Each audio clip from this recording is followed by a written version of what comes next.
आज आम्ही सर्व शेतकरी एकजुटीनं आम्ही आज छत्रपती संभाजीनगरला कलेक्टर ऑफिसला आज शासकीय कर्मचाऱ्यांसमोर संपर्क केला.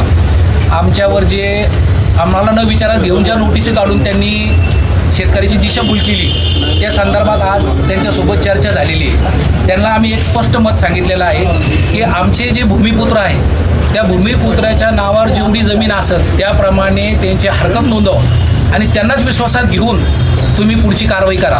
काल त्यांनी जी सक्तीची नोटीस मोजणीसाठी पाठवली होती, गावात नोटीस लावल्या होत्या, त्या नोटीसला आम्ही आज त्यांना तिथं उत्तर दिलं आणि पूर्ण जेवढ्या पण नोटीस त्यांनी दिलेल्या आहे ती मोजणी कॅन्सल झाली.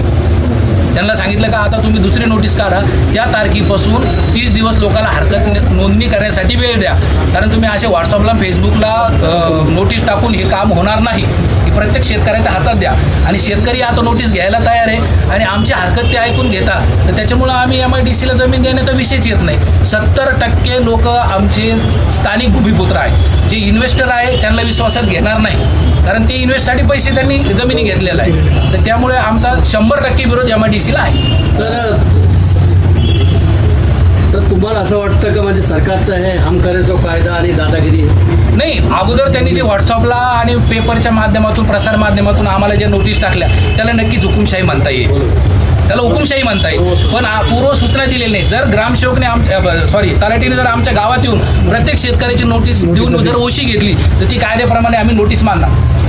तर हे हुकुमशाहीचं सरकार आम्हाला कुठेतरी बळी पाडायच्या तयारीत आहे. पण आम्ही शेतकऱ्यामध्ये आम्ही कुठल्याही प्रकारचं राजकारण न करता सर्व पंचक्रोशीतील शेतकरी एक येऊन आम्ही नक्की लढा देणार.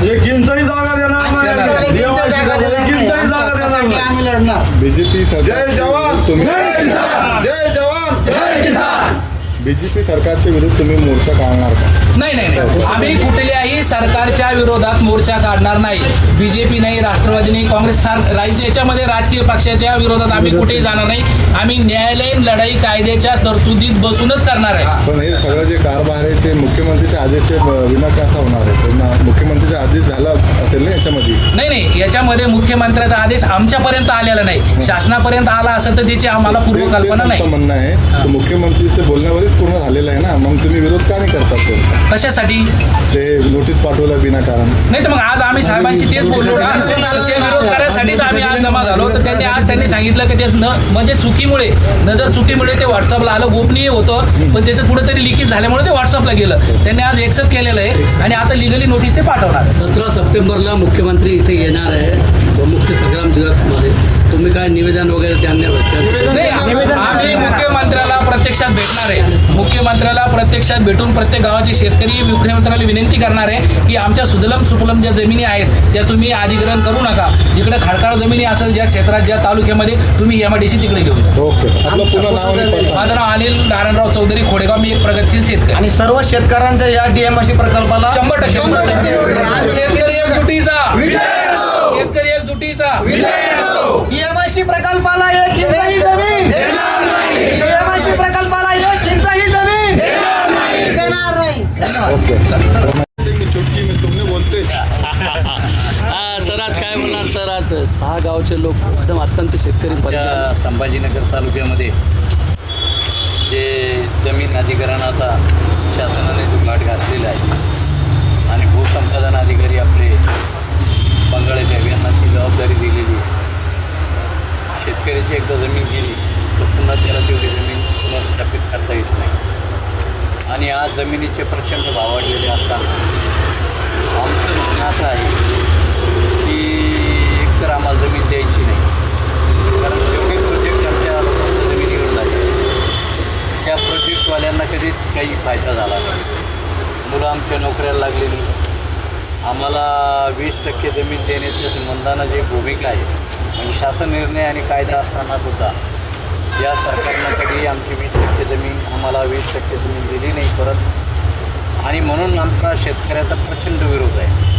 वेळ पडली तर या सरकारच्या विरोधामध्ये आम्ही हे 6 गावचे लोक घेऊन शेतकऱ्याच्या प्रश्नावर आम्ही मोर्चा काढणार आहोत आणि 17 सप्टेंबरला मराठवाडा मुक्ती संग्राम दिनाच्या दिवशी ज्यावेळेस कॅबिनेट मंत्रिमंडळाची बैठक मराठवाड्यात असते त्या दिवशी आम्ही मुख्यमंत्र्याला भेटून म्हणजे मुख्यमंत्र्याच्या विरोधात मोर्चा काढून आम्ही त्यांना निवेदन आश्वासन देणार आहे आणि ही भूमिका जी आहे वेळ पडली तर आम्ही शेतकऱ्याच्या प्रश्नावर पोटत जाऊ, परंतु शेतकऱ्याची जमीन ही शासनानं घेऊ नये हीच आमची भूमिका आहे. बहुत जबरदस्त दिला. एक 6 गावाचे गावकरी सगळे मिळून इथं आलो होतो. विषय असा होता की DMICने आम्हाला न सूचना देता आम्हाला 32(2)च्या नोटीस पाठवल्या आणि आमच्या जमीन अधिग्रहणाचा घाट घातला. आमच्या कुठल्याही शेतकऱ्याची आमची माय देण्याची इच्छा नाही, तरी प्रशासन आणि सरकार आम्हाला विटीस धरून आम्हाला व्हॉट्सअपवर आम्हाला नोटीस पाठवून आम्हाला मोजणी पत्रक पाठवून सगळ्या शेतकऱ्यांना परेशान करत आहे. या धक्क्यातून काही शेतकरी आत्महत्येच्या तयारीत आहे. कुठल्याही शेतकऱ्याला वाटत नाही की त्याची आज जमीन गेली तर त्याच्या पुढच्या 10 पिढ्या या रस्त्यावर येतील आणि त्याचा असं कुठलाही हेतू नाही की माझी जमीन सरकारने घेतली पाहिजे. सरकारने आम्हाला सगळ्याला विश्वासात घेऊन कलेक्टर साहेबांनी, मंडळ अधिकाऱ्यांनी, तहसीलदारांनी आम्हाला विश्वासात घेऊन आमच्याशी चर्चा करून ज्याला जमिनी द्यायच्या आहेत त्याच्या घेतील तो विषय वेगळा आहे, पण जो मूळ शेतकरी आहे ज्याला जमीन द्यायची नाही आहे अशावर यांनी अत्याचार करू नये आणि यांच्या जमिनी घेऊ नये अशी आमची सर्वांच्या गावकऱ्यांच्या वतीनं आम्ही कलेक्टर ऑफिसला आढळी असे 6 गावकरी आम्ही इथं आलो आणि आम्ही सगळ्यांनी ॲप्लिकेशन दिलं आहे. आम्ही याला आमचा नकारात्मक प्रतिसाद दिला आहे. आम्ही त्यांना लिहून दिलं आहे की आम्हाला आमच्या जमिनी द्यायच्या नाही आहे. त्यांच्या नोटिसीला आम्ही आज रीतसर उत्तर देऊन त्यांची OC घेतलेली आहे. मला 32(2)ची नोटीस बजावली कोणत्याही शेतकऱ्याला सूचना न देता, आणि आम्हाला गावकऱ्यांना कोणतीही सूचना न देता त्यांनी ती नोटीस बजावली आणि त्यांनी असं सांगितलं की बा शेतकऱ्याला जो अर्ज देणार नाही म्हणजे त्याला असं त्याची संमती आहे असं आम्ही समजून घेऊ. त्यासाठी आज आम्ही इथं सगळे गावकरी आणि 5-6 गावाचे जे लोक आहेत ते इथं विरोध दर्शवायला आलेलं आहे. आणि आम्हाला जमीन द्यायची नाही, मग तुम्ही नोटीस आम्हाला न विचारता देता कशाला? आणि आम्हाला जे म्हणजे प्रत्येक कोणाला 1 गुंठा घ्यायचा आहे तर तो 4 वेळेस सौदा करतो. आम्हाला आमच्या आयुष्याची जमीन द्यायची आणि आम्हाला माहीतच नाही का तुम्ही कशी घेणार आहे, त्याचा भाव काय ठरवणार आहे का, ती जमीन आम्हाला परत कुठं मिळणार आहे.